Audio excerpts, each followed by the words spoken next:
And hi and a pleasant Monday evening, everyone, and welcome to another edition of Norse Nation. I'm Jim Couch, along with Steve Moeller. We have Dave Bezold with us. We have Dawn Plitzuweit with us, and for the next hour, we will be talking NKU basketball. This is the last Monday night of the month of February, and this past week of basketball for the NKU basketball teams was not the best of weeks. On the men's side, a loss on Thursday night down in Jacksonville in overtime, 83-75. On Saturday night, even though they were into this game right until about the 7-minute mark or so, they end up falling to North Florida, 88-69. On the women's side, the women lost at home to Jacksonville Thursday night, 76-62. Did come back and win on Saturday at home, 67-29 over North Florida. So, Steve, when we look at, here we are now coming up to the last weekend of the regular season, the men's team still in a real dogfight with Lipscomb for that 4th spot in the conference tournament. Significant because if they can get there, they get to host the first round game on Tuesday. Here's the situation. You've got the 1st and 2nd spots in the league locked up. Florida Gulf Coast and North Florida, and they play each other, I think, Wednesday evening. Wednesday, yeah. So, and the last place is locked up by Jacksonville. Jacksonville can't get out of the last. Stetson. Stetson can't get out of the bottom spot. So then you've got 5 teams battling for 3 through 7, and really anything could happen there. And we've seen anything happen in this conference all season long. But so places 3 through 7 are wide open at this point in time, and that'll determine who travels where to play first round of the tournament on Thursday. Lipscomb right now holds down the 4th spot at 6 wins and 6 losses by virtue of their win on Saturday at Jacksonville, 87-83. So they came out of the weekend 1-1. Norse came out of the weekend at 0-2, and so now Lipscomb plays on Wednesday at South Carolina Upstate, and then they host Kennesaw on Saturday. And of course the NKU men, they have a road game Wednesday at Kennesaw, and then are home for their final regular season game Saturday against South Carolina Upstate. So a lot to talk about as we bring in Dave Bezold, the head coach of the NKU men's team. And Dave, I know the game on Saturday was one that was just hard to take because you were in that game, and we talked about it in the post game. You get a 3 from Dean Danos, and all of a sudden you're down 62-59 with about 7.5 minutes to go. And unfortunately, that was the last really good thing that happened to you guys in that game. Yeah, it was. It was an odd game where afterwards we're sitting in the locker room and the coaches are talking about that was the closest blowout we've ever been a part of. When you look at the score, it looks like, oh, you lost by 16-17 and it wasn't close, but that was a game all the way up to, like you said, about the 6.5 minute mark where we cut the lead to 1 possession, and then strange things happened, whether it be a turnover that led to a quick score, another foul of a jump shooter or something like that, and we were just unable to that point forward keep it close enough to make a run and have an opportunity at the end to win. The thing about that ball game, and both the first halves were played very close as well, and you had the lead 25-23 with about 3:27 to go, and the missed free throw, and they go down and get a dunk, and then a turnover, and it's just boom, boom, little things that led to not being able to get there at the end. Absolutely, and I showed them 3 clips today before we went out on practice, besides some other film that they watched on our next opponent. But I said, these are controlable. I'm not asking you to make a 25-footer with a hand in your face or things like that are, not controllable. But there was a block-out situation where we didn't block out, and Beach got the rebound on the weak side, and they kicked it out for a 3. That's 3 points. Then the next possession, they came down, and we fouled, and I believe with about 5 seconds left in a half. That's another basket, so that's 5 points. We didn't block anybody out on the free throw line, and they get 2 extra points. So they scored 7 points in 40 seconds on us at the end of the half, and we go in down 5 instead of being up 2. So when Dean hits that shot, we're up 4. If we control those last parts of the game. And all those little things have gotten this team on the road for whatever reason. I've just got to do a better job of, seeing those things and having the right personnel or whatever it's got to be every situation to really control it better. Yes, but, Coach, it's not. I mean, you're right in what you're saying, but it's all the persona of a team, and a team develops its own character during the course of a year. So you've been on teams and coached teams that can win on the road, And I've been around teams that can win on the road.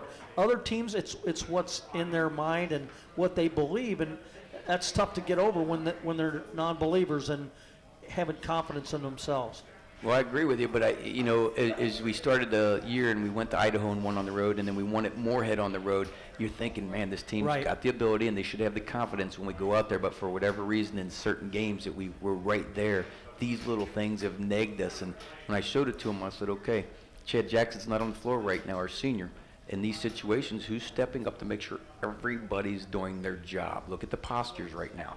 I mean, how many times can we yell from the bench about these things? You guys have to take it on yourself and get this done. And so they saw it again, but again, we've got to be able to take it to the floor and get it done. You're down by 5 at halftime in that game at North Florida, 35-30. Chris Davenport, one of their top rebounders, had 1 point on a free throw. Dallas Moore had not scored in the game. He was the leading scorer on that team and the 4th leading scorer in the conference. And let's see, DeMarcus Daniels, a post player that comes off the bench, had 2 baskets, 4 points. How did you guys feel going into the locker room at halftime, controlling these guys and only down by 5? Well, I felt pretty good. I felt like, they're great players and they're going to get some things, but if we continue to do things fundamentally, what we wanted to do defensively, we were going to be fine. That we were going to play percentages and we were going to give ourselves an opportunity to be right there. We proved that. But then again, we hit that 6-minute mark and they made the plays and we didn't. It's 2 games in a row, both games down there. We ran into a kid that was having like a career night, so to speak. And at North Florida, it was Nesbitt. And whatever reason, he had the hot hand, and we couldn't stop him. And just like down at Jacksonville, it was Babineau. We'll talk about him in a second. But the strange thing about the game at North Florida is at the end of the ball game, when Dallas Moore took charge, wow, he's a handful. He's a handful to handle when he just couldn't get him contained. Yeah, he can just absolutely make plays at the basket, and we were trying different things. It was a simplistic set. It was nothing but a ball screen with an overload on the side, and we switched it up how we defended the ball screen. We thought we had our rotations proper, and to his credit, he still made plays on us. We were unable to get the stops when we needed to. So you lose that game 88-69, and they get, as Steve alluded to, 26 points out of Jalen Nesbitt in that game. He's the guy who made the basket at the end of the game down there last year on an offensive rebound putback that got the best of you by 1 point. He goes off in this game for 26. They get 7 of 18 threes. They shoot 68% in the second half and win that game 88-69. Before we talk about the Jacksonville game, we do want to say hi to a fellow that came up to Steve and I down in at North Florida in Jacksonville and said, hey, I watch Norse Nation every week. He works for UNF. His name is Josh Baker. He's in marketing and development and game ops, and he says, hey, I watch the show every week. It's great. I love hearing you guys talk about the men's and the women's teams, so I'll be tuned in Monday night. And I said, well, we'll make sure we say hi. So hi, Josh. Thanks Josh. For watching. We appreciate it. All right. Let's go to that Jacksonville game on Thursday night. This was a heartbreaker because you had an opportunity to win that game. You had the ball out of bounds, 5 seconds to go, under your basket, game tied. What was the plan right there from your guys' perspective? The plan's a play that we ran in a situation where man or zone, whatever they did to us, we had a set where we were going to pin in, get the ball to Jalen, and run a quick handoff to Taylor. And in that situation, we got the ball to Jalen. There was a little congestion. Taylor came around. Jalen didn't feel like he should hand it off because he felt like there was too much congestion. And then Jalen didn't feel comfortable making a play, so he kicked it out to Tyler, and he had to take a tough rush 3. So that was the situation, and when you watch it on film, it's hindsight. Could you have done that? And he had a chance to hand it to him, did he? But he probably did the right thing and not put it on the ground and make a mistake that way, and all of a sudden they got the ball running down with 3-4 seconds left and throw one up. So that was a tough thing, and as a coach, you sit there and go, should you have called the timeout or should you just played it? And 99.9% of times, I've never called a timeout, but I had prepped this, and for whatever reason, I thought this was going to happen to us, and I had a set that I felt very comfortable with. Steve, I think you brought up the point after the game that we scored probably 6 straight plays out of bounds, and we felt very comfortable, and I felt very comfortable in that situation that we were going to get a great look from the guys that we wanted to have the ball in their hand. You know, we looked at it. You and I talked after the ball game. You scored on 6 inbounds plays, and 2 nights later against North Florida, you scored on the same play that you didn't score on at Jacksonville. It's just one of those things that, you know, you can't plan for, you can't plot against or for or whatever.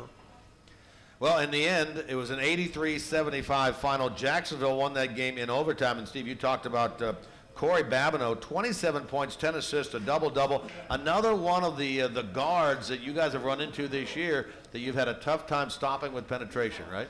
Absolutely. We contained him tremendously here. Terrific job on him when he played here. And then there, as soon as when we get in some foul trouble and it limits some personnel on the floor and we have to switch up some things, I think that was a factor. And then, we just allowed him to get so deep in the lane. And what happens to us is it's difficult to guard one-on-one. And our help defense really struggled. It was too stretched out. We weren't getting into gaps and helping everybody stop the ball. And to his credit, he got into the lane and he was making his shots that night. So with the losses on Thursday at Jacksonville and Saturday night at North Florida, NKU now sitting at 11-16 overall, 5-7 in the conference. Right now in 5th place, 1 game behind Lipscomb for that all-important 4 spot, which should get you a home game. And so 1 weekend of the conference season remains. NKU this week will be on the road Wednesday down at Kennesaw State, and then home on Saturday against South Carolina Upstate. We'll talk about those with Coach Dave Bezold when we come back with more Norse Nation from the Mellow Mushroom Wilder right after this. From Learfield Sports, this is the NKU Sports Network on ESPN 1530. Norse Nation from the Mellow Mushroom Wilder right off of I-275, exit 77 here at the AA Highway. We're here for the next 40 minutes or so. You come down, you buy a pizza, you get a pizza free. You want to take it for lunch tomorrow, you do whatever you want with it, you take it home. It's a great deal, and it's been going on since the 1st of January. Every time we're down here on Monday nights, and it's happening again tonight.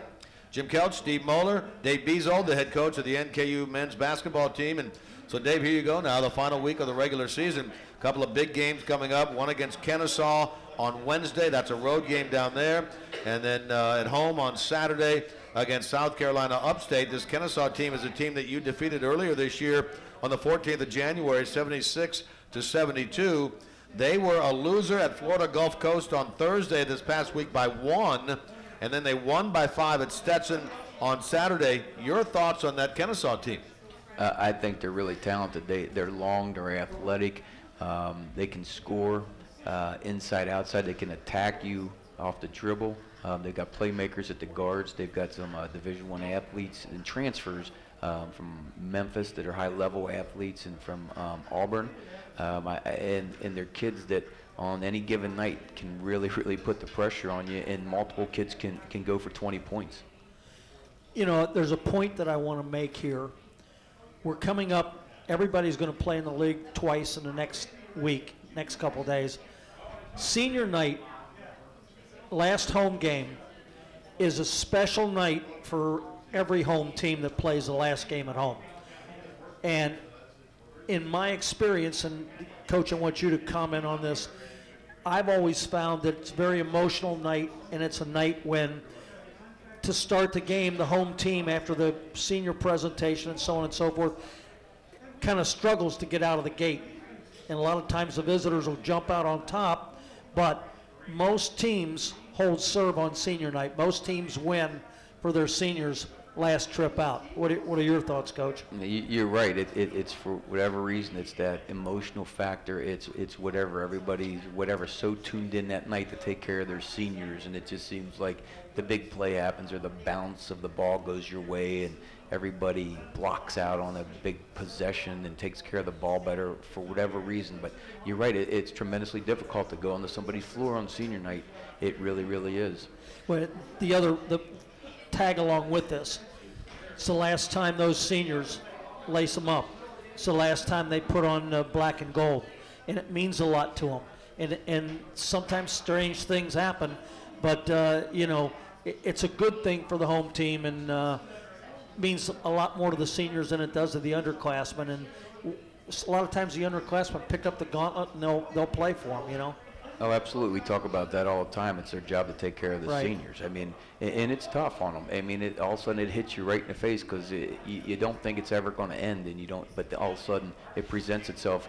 You're never walking into that locker room again and putting the uniform on and playing a home game. And that's tough. And some kids, it's really difficult on them. And like you said, it gets emotional. It's emotional for the coaches because of everything they do. I still remember our trips in Division II. If we were on the road for the last game, I'd be the last one off the bus, and usually I'm the first, but I wanted to see our seniors walk off the bus, and it's difficult. I mean, it brings you to tears because you know all the sacrifices they make for your program and for your university. Great point.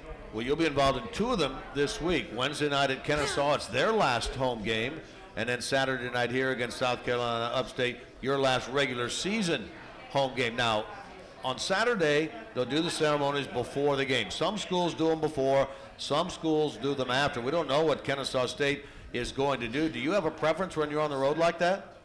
I hope they do it after. Yeah, I would think so. So we can get out of town and they can have their little celebration. But no, it's either way. If they do it before, you know, it's nice to recognize the kids that are in your conference and things like that and see how they do things for them, because you may pick up an idea how to treat your seniors better in a certain situation. But how neat is it, how awesome is it now that we're talking about, you know, conference seating and placement? Sure. I mean, that's what's awesome about our season is as our kids go along the last 2 years, we're going, okay, let's try to ruin somebody's season. Let's knock them down off the tournament or out from a home game. Now all of a sudden, we get to go out to practice and go, look, fellas, we're vying for conference. We're still jockeying for spots. We can go as high as 3. We can fall to 6. But this is awesome. This is awesome to have these opportunities right in front of us again. Well, hopefully you go down to Kennesaw State, and you lost down there last year, but you get a victory this year and come home and play that South Carolina Upstate team on Saturday night, a team that you defeated down there 66-65 back on the 17th of January. The only game, by the way, this year in which you trailed at halftime, and in that game you were down 34-26 at the break, came back and won. They're going to be jacked up because of what happened down there. You've got your senior day ceremonies beforehand when the school and the team will honor Chad Jackson and Jordan Jackson. And before we talk about the game, do you start your 2 seniors? I know Chad starts anyway, but do you start Jordan also? We've never done that. Never done that. Never done that. It's a situation we'll talk about as a coaching staff maybe and see what happens, but it's about winning the game at the end of the day for us, and it's important. If, again, we weren't having the conference to play for, things like that, then it's a little easier to decide to make a situational change like that. But, again, I want to give ourselves the best chance to win the game. Remember Todd Johnson in that game down at South Carolina Upstate hit some huge threes in the second half, a total of 4 of them. How did you see that game breaking down late when you were down 8 in the first half, down at 8 at halftime? You were down late in that game, I think, at the 10-minute mark of the second half. You were still down by 8. How did the Tide turn in that thing? Well, bounce, an absolute bounce of the ball, and you guys will probably remember this. Todd shoots a 3, and I think it hit every part of the rim, bounced 14, 15 times, and went through the net. And it called a timeout, and everybody took a big, deep breath and went, wow, one finally went in. It may have been the only 3 we made all day. And from that point forward, we gained a lot of confidence. We picked up full court and sped up the game a little bit, and we made some big plays and held on to win. That was the night that Taylor Person started the barrage of threes, hit the 3 right in front of Jim and I. He started it, and then Todd hit the 4 threes in a row. It was unbelievable happening down there. You know, those are things that you ask Coach Bezold what his thoughts were. If you don't really anticipate things like that happening, do you, Coach? No, not at all. And this team's been like that all year, with the exception of Moorhead, where we've been down and all of a sudden we've rallied. And just the last couple of times we haven't been able to get over the hump to win the game. And for that night we were able to, you know, make that extra play and that extra rebound or whatever and hold on and get a win. Yeah. Steve brought up Taylor Persons, and I'm glad he did, because I want to get into something here in the last minute or so of this segment. Taylor Persons, one of the 2 freshmen on your team. He has started 24 times, averaging a team-leading 13.2 points, 4.7 rebounds, is second on the club, and he's right around 3.5 or so assists per game. The only thing that he really has not done overly well this year offensively is shoot the 3. My question to you is he, in your mind, the ASUN Freshman of the Year? Absolutely. I think he's done a tremendous job, especially in the position he's at. Everything's magnified when you're a point guard. everything's magnified. That ball's in your hands so much, and every time you do anything positive and negative, it's really magnified. And for him to be able to, you know, shoulder the burden and have the games he's had speaks volumes of what he's done and what he's capable of doing and where he's going to lead this program over the next 3 years. Here's the exciting thing. Newcomer of the week. Mention that. He was a newcomer of the week this week for the third time this season. But in talking about Taylor and what's going to happen with him down the road, think about how much he's going to improve from this year to next. And, I mean, he's put such a firm foundation down for himself in this conference and on this ball club that really good things are going to happen for him and the Norse as we move forward. Absolutely. And the thing that, you know, you can never show him on film or whatever is the experiences of being on the floor in situations and gain all those in-game experiences that he's so valuable that he's getting this year. And then with the summer to work on, you know, some of the things he's going to work on, and, you know, obviously shooting the three and some other things, it's a bright future for this young man and for our program. Yep.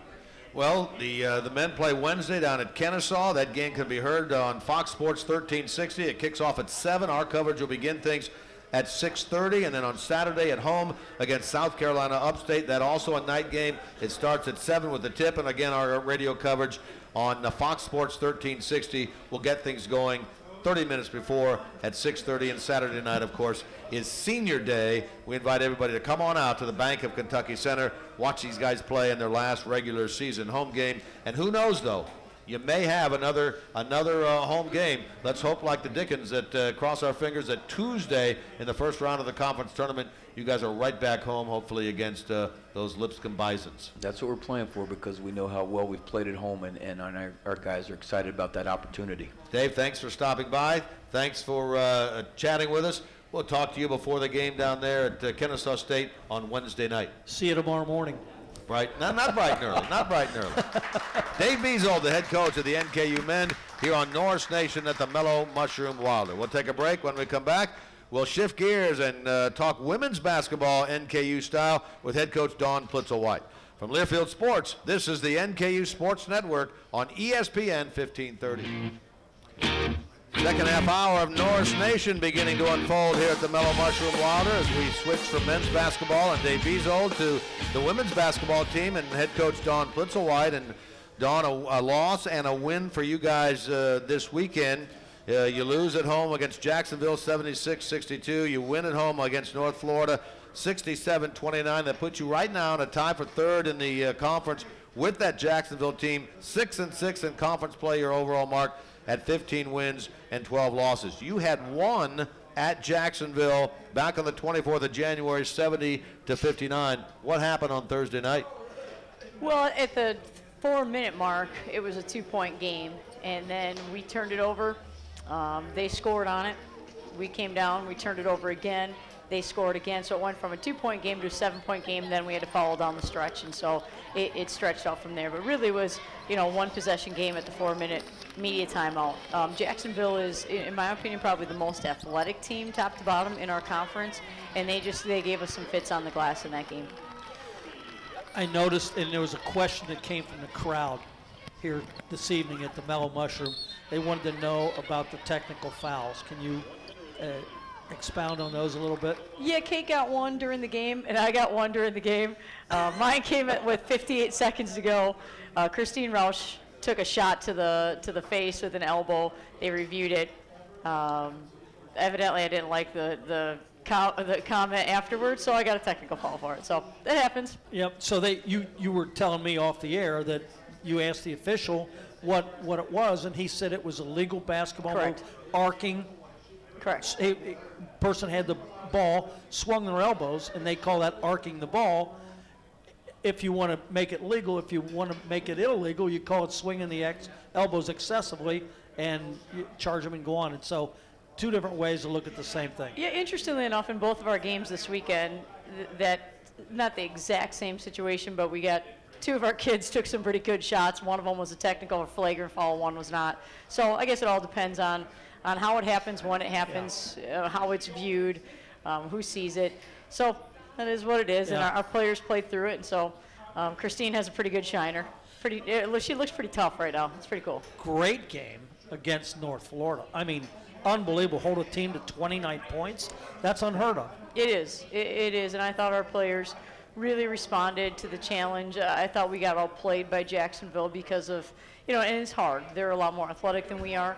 And so to beat them to the ball, sometimes it's going to take just an unbelievable amount of effort.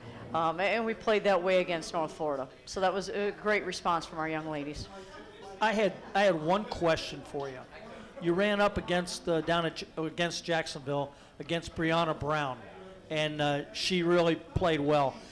If you want to take a player out of the game, or if there's, let's say at halftime, someone's really going off on you, and you really want to take them out of the game, what are a couple ways that you try and do that? Well, we've been really fortunate. In the last 2 years, Kayla Thacker has been really a lockdown defender for us.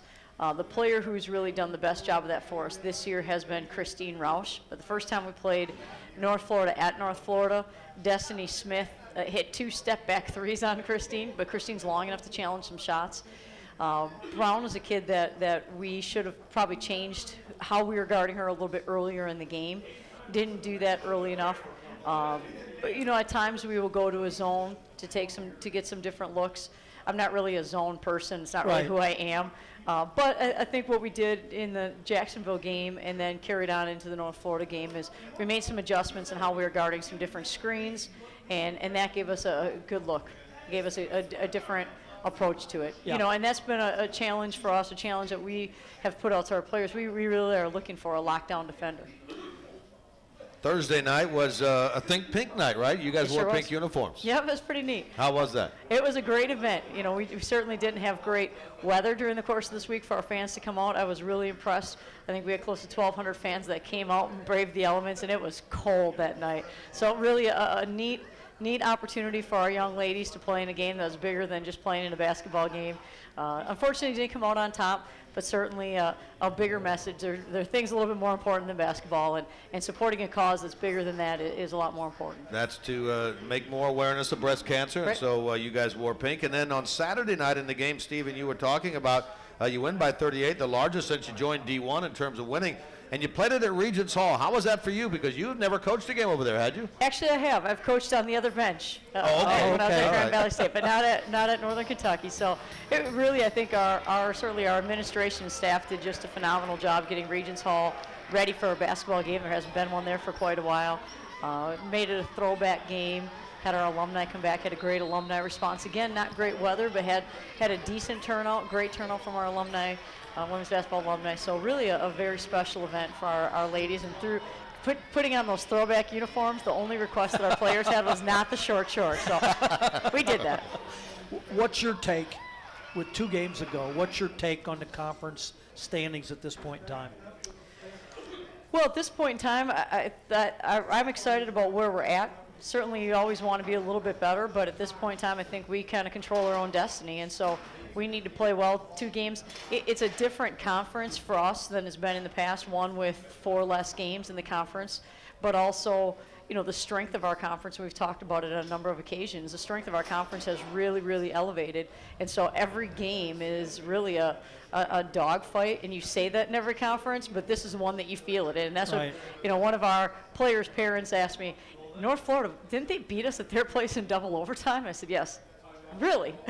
So, but then when we played the way that we played, and they're a little bit down, they have some injuries, same thing with Jacksonville. Jacksonville, we were fortunate to get them at their place. They beat us on the road. The 4 teams in our conference last Thursday that went on the road all came out with wins, and that's rare in a conference. It really is. So I think the strength overall of our conference, the conference ranking of 11 is really very, very impressive. And so, even continuing to climb and continuing to battle, right now we're in the driver's seat and hopefully take care of business in the next 2 games. Yeah, that was interesting. All 4 road teams won Thursday, and 3 of 4 won on Saturday. You were the only home team that won. So okay. Well, hopefully that carries over then to this week, because there are 2 big games coming up, Wednesday and Saturday for Dawn's team. We'll come back and talk about those when we continue with Norse Nation from the Mellow Mushroom Wilder from Learfield Sports. This is the NKU Sports Network on ESPN 1530. More talk on Norse Nation from the Mellow Mushroom Water as we continue our visit with Dawn Plitzuweit, the head coach of the NKU women's team. And like the men's side, Dawn, a big weekend coming up for you as you battle for a home spot, because it's conceivable if things really, really fell apart that you would not get a home game. Right now, you're tied for third place in the A-Sun with Jacksonville at 6-6. And you have Kennesaw State coming up on Wednesday. Then you go on the road to South Carolina Upstate on Saturday. Your Wednesday game, as we were talking about with Dave, is senior day, and you have 3 seniors to honor this year. We do. So they're very excited about it. As a matter of fact, in the locker room after the game, all we said was mission accomplished. Our goal going into the North Florida game was just, regardless, don't worry about the outcome of the game, just focus on effort. Our goal is to play harder, get after it. We did that, said mission accomplished, and Kate said the next game's senior night. So they're obviously very well aware of it, very excited about it. 3 great seniors in our program. Malika is a kid that hasn't played a great deal. I think she's been on the radio show with you guys. Right. A very impressive young woman, has done just a great leader. And that speaks volumes when you have a kid who does a great job leading but isn't really playing a great deal, but a very vocal kid, very high energy kid. Caitlin Garrity is someone who has become a defensive stopper for us, a great rebounder for us, a very high energy kid. And certainly Mel Doss is a great scorer for our program. And I thought did a fantastic job in North Florida of securing rebounds and defending. And so really 3 very special young ladies have kind of taken this program through some different transitions. You know, Kate and Mel were the last group that played in the GLVC, the last group that played for a conference tournament championship, and now have a chance in the A-Sun to do the same thing. Malika is someone who came in with someone who had played Division I basketball before getting here, so someone who could kind of really set the tone in practices and workouts, and certainly just a really neat group that's kind of taken us through the transition in a very critical stage of our program. Yeah. I'll tell you what, you've got your hands full coming up Wednesday night, don't you? Yeah, thank you. Well, I appreciate that. Yep. I always like to just throw it out there to you. Just soften, they'll throw that softball right out there. Never bothered you. Yeah, that's right. But you've got DeAndrea Sawyers coming up. She had 26 against you the first time. But that being the bad news, the good news is you held them to 1 field goal in the last 12 minutes of the first half the first time you played them. They out-rebounded you 33-30. What are your thoughts on the Owls? Well, in the second half, they changed their lineup a little bit, put some more shooters on the court, and really spaced the floor, hit some tough shots against us. But what they really do a tremendous job of is attacking the rim. And they've got a kid inside of McAllister who you can play behind, and you can try to do your best one-on-one. We try to front her, try to make, and that opened up opportunities for some of the perimeter kids a little bit more. She's a kid that you throw it to her, and she just has mitts that come up with it, and she can catch it in traffic. She can score it in traffic. So certainly she's probably the one that makes their perimeter kids even better. And their perimeter kids are pretty darn good all on their own. So certainly we've got a major, major challenge in front of us. They're a team that is playing very good basketball. They beat us at their place. They'll certainly be ready to go, and this game means a great deal for everyone involved. 2 trends. They started the season 13-4. In their last 10 games, they're 3-7. They're kind of tailing off, maybe. Your ball club is peaking, which is a credit to you and your staff. So, you know, if you can get this one, how do you see? You think you can lock up? You think a split this week will get you 3rd spot, or do you have to win them both? You know, I was a math minor in college, but when I look at this, my mind doesn't work very well in those settings. I can tell you, you know, with our team going into the Jacksonville game, Jacksonville averages, you know, the analytics of basketball, they average an offensive rebound 1 out of every, 2.3 possessions.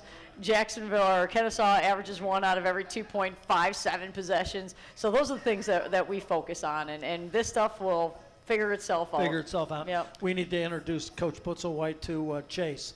Yes. I like Chase. Chase is my guy. Chase has got he's all a numbers man. Yes, he is. Yeah, we have some pretty geeky talks. It's all right. It's all good. He's a good geek. He's a good geek. I like him a lot. Well, NKU women 6-6 going into Wednesday. Kennesaw State 5-7. Then if you can get by that one, even if you don't get by it, you go Saturday right on the road on Friday to South Carolina Upstate. A long, arduous trip down there on a bus and take on a South Carolina Upstate team that also goes into this weekend at 5-7, and the team that you defeated here 77-74. What is the big news about that team?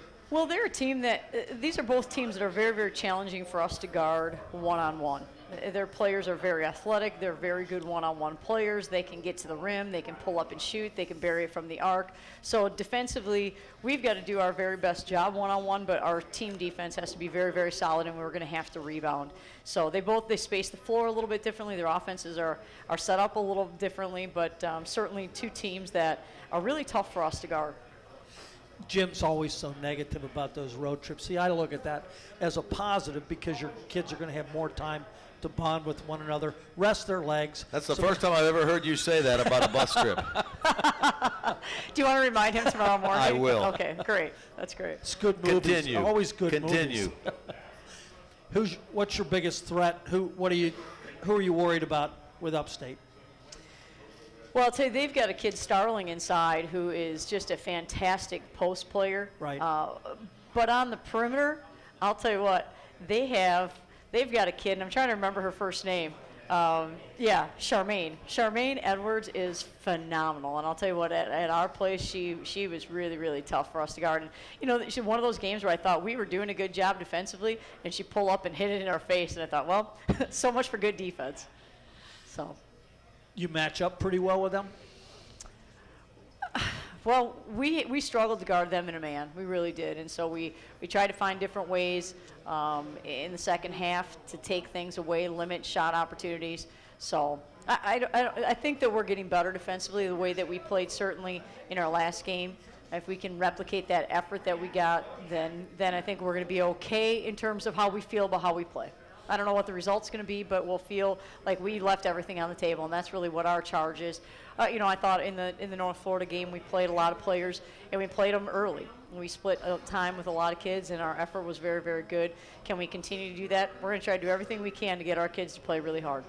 Coach, we want to wish them good luck for sure. Yeah, we sure do. We sure do. 6-6 right now, sitting in a tie for third with Jacksonville. You split with that team.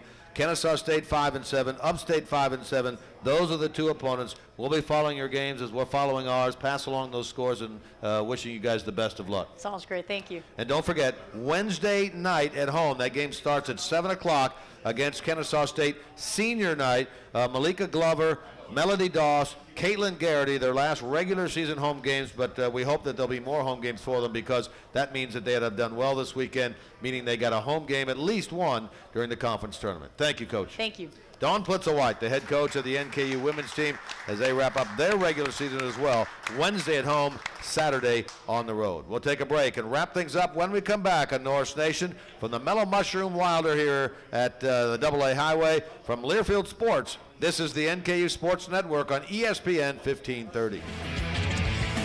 All right, final segment of Norse Nation on this Monday, the last Monday night of February. We should note that we're still in discussions, but we're hoping, Steve, that you will have a show next Monday. That would mean that the men had played well enough to have a home game in the first round of the conference tournament. And if they do have a home game next Tuesday in the first round of the ASUN conference tournament, you will be down here with a program, we believe. We're keeping our fingers crossed. Well, and we'll be able to tell the fans Saturday night after Hopefully. the ball game definitively, yes or no, whether there'll be a program on Monday. Yeah. I would hope. So the men have two games this upcoming week. Wednesday night at Kennesaw State. The game will be heard on Fox Sports 1360. Pregame at 6:30. Tip-off at 7. And then the women will be home on Wednesday night against Kennesaw State. That's senior day. That is Girl Scout night, which is moved from earlier in the year due to bad weather. Girl Scouts and $3 admission to their families. That goes on Wednesday night, and of course it's senior night.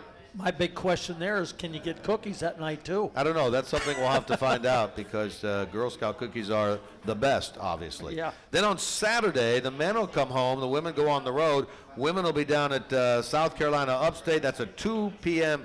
afternoon start. The men will be at home on Saturday night against South Carolina Upstate's men's team at 7 o'clock. Again, you can hear that game on Fox Sports 1360, 6:30 pregame, 7 o'clock with a tip. We invite you to come on out. On Saturday night, it is a senior night for the men. That takes place, those ceremonies, prior to the game, and it's a 4 for $40 ticket deal. 4 hot dogs, 4 sodas, 4 tickets, $40. How about that? Wow, what a deal that is. And if that's not enough, entertainment coming from the world-famous Superstars. You know who I'm talking about, the inflatable characters. Yeah, I'll tell you what, that exhibition of the Superstars is awesome. I especially like it when that one Zuper thing eats the other guy and spits That's his Clammy clothes Sosa. out. Is that what that is? Clammy Sosa. Well, I like him. They're all animal-related Superstars, so yeah. Bring the kids down to that one. They'll all enjoy it. They'll be there Saturday night, and again, that game tips off at 7. So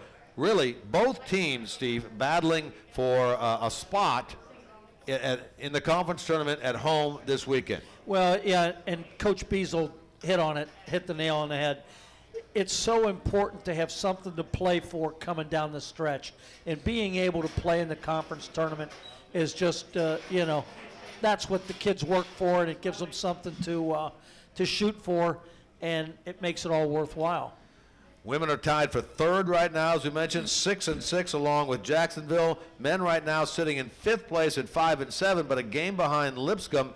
And if they can get, and Lipscomb has the reverse schedule of NKU, so when the men are at Kennesaw on Wednesday night, Lipscomb is at home against South Carolina Upstate, then they have to travel to Kennesaw and play down there on Saturday. I think I like it NKU ways best. Get that road game out of the way first, then get that home game second. Yeah, I'd like to have the last game at home because you know how everything's going to shake out at that point in time in the league, and it gives you a better view of where what the tournament schedule is going to look like. Yeah, so it'll be interesting, and we look forward to covering these games this weekend.